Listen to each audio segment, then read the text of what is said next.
Heinou matamnina ngasidi heinou thongbagi video oina thakacharake kamaina semge habado mathang yengminarase. Heinou mari laujare nahan helakpa heinou dune kitangdi khuire aduga pillar ama paraga khoni sigi pillar se yam nungaite bishal dagi thaina ina laigiba lupa 10 pibasine nungai hel aduga sumaina piece se makak ka ani loina kakthok jare sigi chang se thoe aduga mathangda kamain tawge habado mu yengminarase. Chini se na ngangbo in laujare sina khara hawena white sugar laursu yaiko haidi refined sugar do ado aina si jaggery jo aina laujare sumaina thuna munaba loina soidok pirani asata khara haire adugi matungda longa cinnamon machi ama hapjalle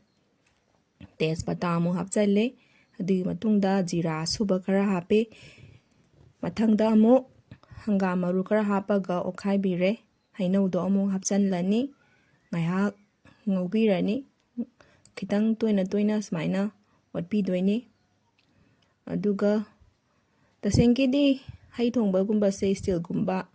nungang gumba da thongo habane do aidi silver gi doina thonge yaraga di steel gi da dum thongbiyo machuga moroka hapjalle dugi matungda ngahak amuk thongbirani patharakpa tanjado heinou jina dum mathanda pathajarakane ba ado fawa thongbirani dugi matungda ising khara hapjalase mahi yamna langna chaninga ganna dum khara yam hapiro nangna chaninga ganna dum khara nangna pamjaba changi thuma pani adugi matungda okhaibirani ngahak sawalaba matungda ngasagi soidoga thamaba chini angangba jingdo amuk haijanbirani ado thumba pamagadi mayam adum hapiyu aina sintak chaningbagi kitang hapane chini gi changdi isa gi pamba changda dum hapa yani mulaba yengani mulle aduga ina kawba ma leire ilaichi hapaudre aduga steel gi patrada thongabudi adum thamba yai na tabida